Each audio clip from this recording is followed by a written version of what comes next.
9월 28일 월요일 새벽 만나의 매 말씀입니다. 오늘 이 시간 우리에게 주신 하나님의 말씀은 에스겔서 16장 15절에서 34절까지의 말씀입니다. 같이 봉독하도록 하겠습니다. 제가 가진 성경으로 구약성경 1170면에 있습니다. 그러나 내가 내 화려함을 믿고 내 명성을 가지고 행음하되 지나가는 모든 자와 더불어 음란을 많이 행함으로 내 몸에 그들의 것이 되도다. 내가 내 의복을 가지고 너를 위하여 각색으로 산당을 꾸미고 거기에서 행음하였나니 이런 일은 전무후무하니라. 내가 또 내가 준 금은 장식품으로 너를 위하여 남자 우상을 만들어 행음하며 또 내 수놓은 옷을 그 우상에게 입히고 나의 기름과 향을 그 앞에 베풀며 또 내가 내게 주어 먹게 한 내 음식물 곧 고운 밀가루와 기름과 꿀을 내가 그 앞에 베풀어 향기를 삼았나니 과연 그렇게 하였느니라. 주 여호와의 말씀이니라. 또 네가 나를 위하여 낳은 네 자녀를 그들에게 데리고 가서 드려 제물로 삼아 불살랐느니라. 내가 내 음행을 작은 일로 여겨서 나의 자녀들을 죽여 우상에게 넘겨 불 가운데로 지나가게 하였느냐. 내가 어렸을 때 벌거벗은 몸이었으며 피투성이가 되어서 발짓하던 것을 기억하지 아니하고 내가 모든 가증한 일과 음란을 행하였느니라. 주 여호와의 말씀이니라. 너는 화 있을진저 화 있을진저 내가 모든 악을 행한 후에 너를 위하여 누각을 건축하며 모든 거리에 높은 대를 쌓았도다. 내가 높은 대를 모든 길 어귀에 쌓고 내 아름다움을 가증하게 하여 모든 지나가는 자에게 다리를 벌려 심히 음행하고 하체가 큰 내 이웃나라 애굽 사람과도 음행하되 심히 음란히 하여 내 진노를 샀도다. 그러므로 내가 내 손을 내 위에 펴서 내 일용할 양식을 감하고 너를 미워하는 블레셋 여자 곧 내 더러운 행실을 부끄러워하는 자에게 너를 넘겨 임의로 하게 하였거늘 네가 음욕이 차지 아니하여 또 아수르 사람과 행음하고 그들과 행음하고도 아직도 부족하게 여겨 장사하는 땅 갈대아에게까지 심히 행음하되 아직도 족한 줄을 알지 못하였느니라. 주 여호와의 말씀이니라. 내가 이 모든 일을 행하니 이는 방자한 음녀의 행위라. 내 마음이 어찌 그리 약한지 내가 누각을 모든 길 어귀에 건축하며 높은 데를 모든 거리에 쌓고도 값을 싫어하니 창기 같지도 아니하도다. 그 남편 대신에 다른 남자들과 내통하여 간음하는 아내로다.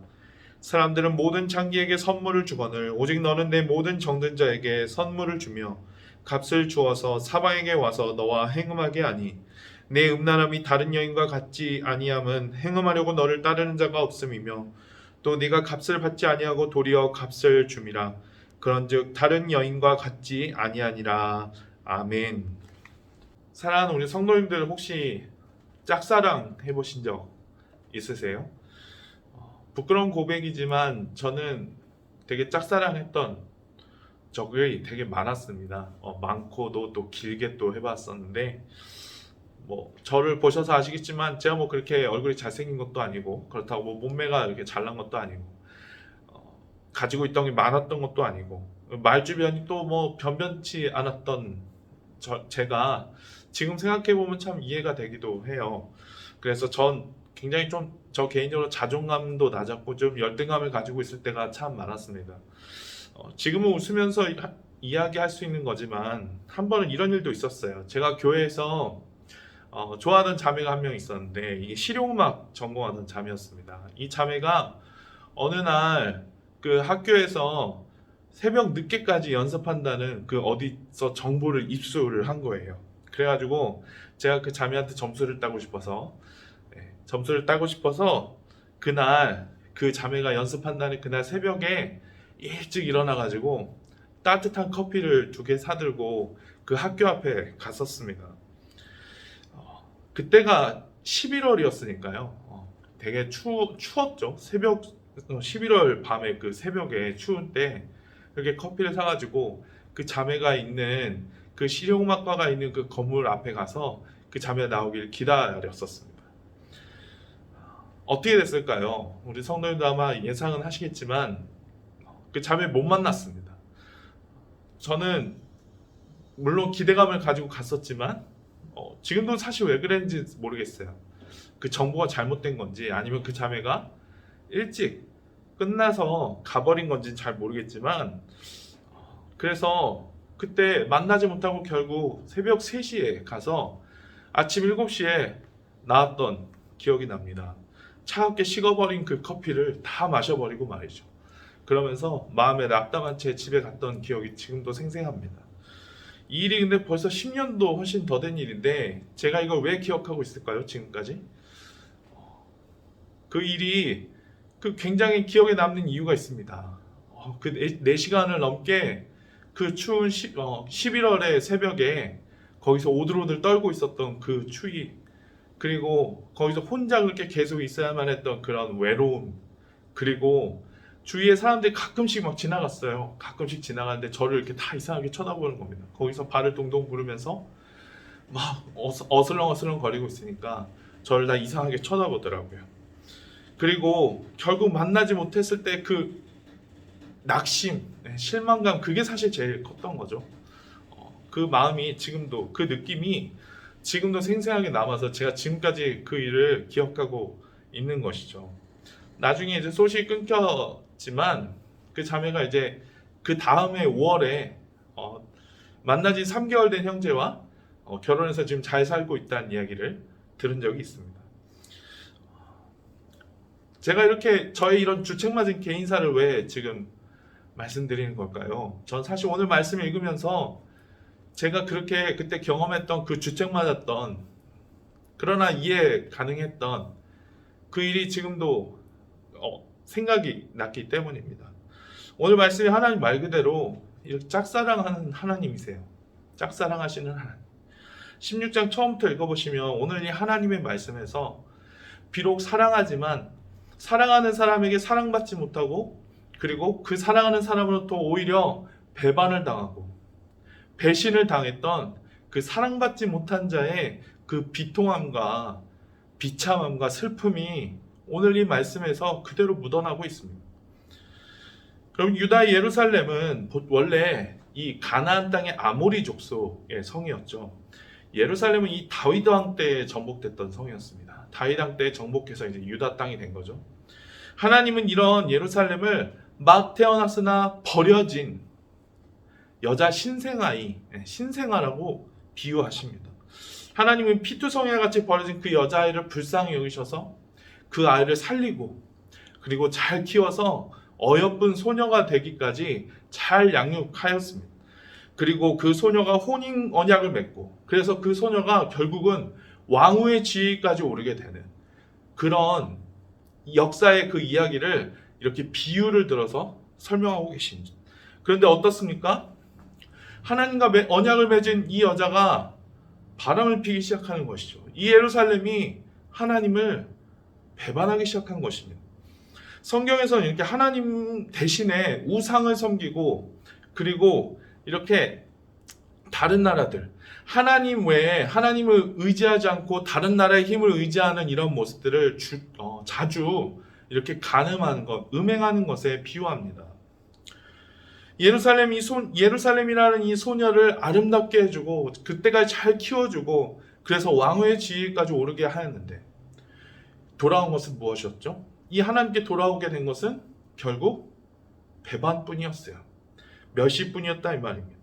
이 소녀가 은혜를 잊어버리고 애굽이나 바벨론이나 또한 아수르와 같은 나라들의 그 힘을 의지하면서 하나님을 배반하였다는 것이죠. 그리고 다른 우상들을 섬기며 하나님을 제대로 섬기지 않았습니다. 오늘 읽은 이 34절 말씀까지가 이 예루살렘이 행한 이 간음, 이 행음한 것에 대해서 고발하고 있는 말씀입니다. 사랑하는 우리 성도님 여러분, 우리가 예언서 읽을 때 단순히 좀 그런 도식으로 읽을 수 있어요. 예언서, 성경 많이 통독해 보신 분들 아시겠지만 예언서의 그 구조가 다 어느 정도 이렇게 정형화되어 있지 않습니까? 죄에 대한 고발, 그리고 그것에 대한 심판의 선포, 그리고 그 나중에는 회복의 예언이 꼭 그렇게 나오잖아요. 예언서를 많이 읽어보신 분들 아실 것입니다. 그런데 우리가 이런 정형화된 도식에 따라서 이 예언서를 읽기보다 사실 우리가 성경을 읽으면서 느껴야 되는 게 있어요. 그것은 바로 이 말씀을 선포하시는, 이 말씀을 예언자를 통해 선포하시는 그 하나님의 마음을 우리가 알아야 된다는 것이죠. 하나님의 마음. 여러분, 오늘 말씀에서 이 하나님 마음 무엇입니까? 그렇습니다. 하나님의 깊은 슬픔, 하나님의 그 배반당한 것에 대한 그 깊은 아픔, 안타까움, 여러분 그런 것이 지금 오늘 말씀에 배어있지 않습니까? 이 자신이 사랑하는 예루살렘은 또 배반을 당했어요.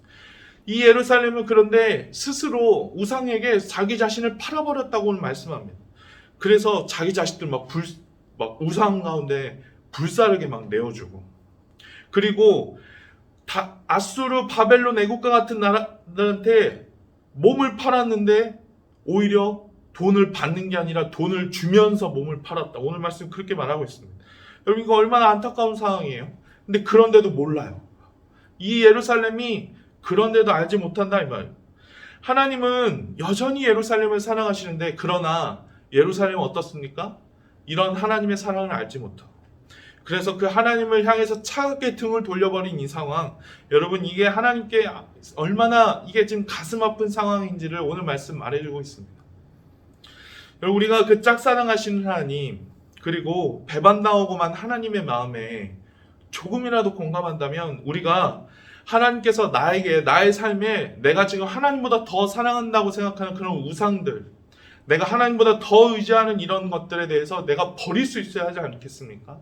하나님께서 이만큼 안타까워하시고 하나님께서 이만큼 슬퍼하시는데, 우리가 그 마음을 조금이라도 알아들인다고 한다면 우리가 그거 과감하게 내어버릴 수 있어야 하지 않겠습니까? 여러분 이 시대에 가장 대표적인 우상 꼽는다면 뭐가 있을까요? 가장 대표적으로 아마 탐욕을 꼽을 수 있을 것입니다. 여러분 다른 사람보다 좀 더 갖고 싶고, 다른 사람보다 좀 더 누리고 싶고, 그리고 내가 나보다 더 많이 가지고 있는 사람을 보면서 비교하고 부러워하고, 여러분 그런 모습이 바로 탐욕이죠. 그리고 그 욕심을 채우기 위해서 수단과 방법을 가리지 않는 그런 모습들이 바로 탐욕 아니겠습니까? 여러분 이런 모습은 하나님을 섬기는 하나님의 백성의 모습이 아닙니다. 하나님이 분명 그거 슬퍼하세요. 내가 탐욕이라는 우상을 섬기고 있다면, 내가 그 탐욕, 내가 하나님보다 더 사랑하는 것들을 갖고 싶고 더 채우기 위해서 내가 노력하는 그런 모습이 나의 가운데 있다면 하나님 그거 분명히 슬퍼하십니다. 그게 바로 하나님 아파하실 우리의 모습이죠. 여러분 탐욕뿐만이 아니라, 제가 지금 탐욕이라는 하나의 예를 들었을 뿐이지만, 그러나 우리 삶 가운데 내가 하나님보다 더 사랑하고 하나님보다 더 의지하는 것들이 있을 수 있습니다. 그건 사람마다 다 다르죠. 자녀일 수도 있고, 그리고 어떤 다른 상황일 수도 있고, 다른 사람일 수도 있어요. 여러분 우리가 하나님보다 더 사랑하는 것, 내가 하나님보다 더 의지하는 것, 여러분 우리 그거 내려놓읍시다. 오늘 말씀을 보는 것처럼, 오늘 말씀에서 보는 것처럼 하나님께서 그것에 대해서 얼마나 애통하며 슬퍼하시는지를 우리가 깨닫고, 우리가 하나님께 그것을 버릴 수 있어야 하지 않겠습니까? 여러분 사실 이거 내려놓는 것도 그런데 쉽지 않아요. 이게 내 힘대로 되지 않습니다. 이게 내가 그걸 사랑하는 그 마음의 뿌리가 굉장히 깊기 때문에 여러분 이것도 기도해야 돼요. 내 힘으로 안 되기 때문에 하나님께서 이런 우상의 뿌리를 끊어주시도록 마음 가운데 기도해야만 이 우상의 뿌리를 끊을 수 있습니다. 내가 그 우상을 내어버릴 수 있도록 기도하십시오. 하나님, 내가 이 우상, 이런 것들이 내 안에 우상입니다. 주님, 이런 것들을 버릴 수 있도록 주님 나에게 은혜를 주십시오. 여러분 그렇게 기도하실 수 있기 바라요. 또한 근데 더 중요한 것이 있습니다. 뭐가 중요할까요? 더 중요한 것은요, 내가 우상을 버렸다고 한다면 그 버린 자리에 뭘 채우느냐 이 말이에요. 바로 그것은 하나님을 사랑하는 것이죠. 하나님만 사랑하는 것입니다. 우리가 그 우상을 치운 그 자리에 하나님을 모셔드리는 것이 바로 하나님께서 가장 기뻐하시는 것입니다. 하나님만을 사랑한다는 것, 하나님도 사랑하는 것이 아니라 하나님만을 사랑한다는 것, 여러분 그것이 하나님께서 우리에게 원하시는 일이세요. 우리 모든 성도님들이 이런 고백을 지금 이제 일주일에 시작하는 이 월요일 이 새벽에 이런 고백을 하나님께 한번 해보시기 바랍니다. 하나님 사랑합니다. 하나님 사랑합니다. 제가 많이 부족하지만 주님 제가 하나님 사랑합니다. 여러분 저도 아침마다 하는 고백이고요. 제가 또 하루 끝날 때마다 또 하는 고백입니다. 하나님 부족하지만 사랑합니다. 하나님 그 사랑만큼 우리가 어떻게 그 하나님을 사랑할 수 있겠어요? 그러나 우리가 그 하나님 사랑 조금이라도 닮아 하나님을 사랑한다 이렇게 말하고 싶습니다. 하나님만을 그렇게 사랑한다 말하고 싶습니다. 여러분, 우리가 이렇게 매일의 삶 가운데 진심을 다해 고백한다면 하나님께서 분명히 받아주실 거예요. 하나님께서 그 고백 분명히 기뻐하시리라 믿습니다. 제가 지금 이 시간에 여기서 설교를 하고 있는데, 이 자리가 바로 이 뒤에 보시는 것처럼 호계교회 역사관이고, 그리고 저희가 이 호계교회 역사관, 이 역사관을 새가족들 교육하는 용도로 사용하고 있죠. 새가족들 교육하고 또 여기서 여러 구역 모임도 갖곤 하는데, 이 시간 여러분 또한 기도해 주실 때 지금 우리가 이 코로나로 인해서 오랫동안 만나지 못하고 있는 우리 새가족들을 위해서도 함께 기도할 수 있으면 좋겠습니다. 우리가 새가족들이 지금 어디에서 무엇을 하든지 늘 항상 하나님께서 그 기뻐하시는 삶의 자리로 서 있을 수 있도록 여러분, 우리가 기도하실 수 있는 저와 여러분이 되시길 간절히 소망합니다. 제가 기도하고 마치도록 하겠습니다. 하나님, 우리가 하나님만을 사랑할 수 있기를 간절히 기도합니다. 주님, 우리가 하나님만을 더 의지하며 나아갈 수 있기를 소망합니다. 주님, 우리의 삶 가운데 주님의 그 은혜를 부어주시고 채워주셔서 아버지 하나님, 우리가 삶 가운데 늘 항상 하나님만을 사랑한다 고백할 수 있는 저희들이 될 수 있도록 주님 인도하여 주시고, 아버지 하나님, 우리가 그래서 하나님을 기쁘시게 해드릴 수 있는 저희들의 삶이 될 수 있도록 인도하여 주시옵소서. 주님, 지금 이 호계교회 역사관에 저희가 서 있습니다. 주님, 이 공간에 새가족들이 함께 모여 같이 교제하고 또한 새가족 성령 공부를 했던 그 확신반 모임을 가졌던 그때의 기억들을 우리가 떠올려 봅니다. 주님, 코로나로 인해서 우리가 만나지 못하고 모이지 못하기 때문에 그 모임이 너무나도 길어져 버렸고 우리가 오래되었지만, 주님, 우리 새가족들, 우리 호객교회 가운데 보내주신 새가족들이 어디에서 무엇을 하는지 주님 믿음 가운데 있을 수 있도록 도와주시고, 하나님을 사랑하는 그 마음 가운데 있을 수 있도록 주님 도와주시옵소서. 사랑하는 우리 모든 성도님들, 오늘 일주일을 시작하는 월요일인데 주님께서 은혜 베풀어 주셔서 주님 참으로 이 일주일의 삶이 주님을 기뻐하시게 하는 삶이 될 수 있도록 인도하시고, 주님 또한 이번 주에 추석이 있습니다. 추석 연휴가 있는데 만약 오고 가는 성도님들 계시다면 그 발걸음을 주님께서 지켜주시고 인도하시고, 주님 또한 코로나로 인해서 어려움 겪지 않도록 무엇보다도 안전하고 행복한 명절 연휴가 될 수 있도록 주님 축복하여 주시옵소서. 하나님께 감사드리며 예수님의 이름으로 기도합니다. 아멘. 우리가 계속해서 기도의 자리로 나아가도록 하겠습니다. 같이 기도합니다. 아버지 하나님 감사합니다. 성령님, 저희들 가운데 은혜 베풀어 주시옵소서. 주님 감사합니다. 주님, 우리 가운데 역사하여 주시고 우리의 삶이 오직 하나님만을 사랑하고 하나님만을 기뻐하는 삶이 될 수 있도록 주여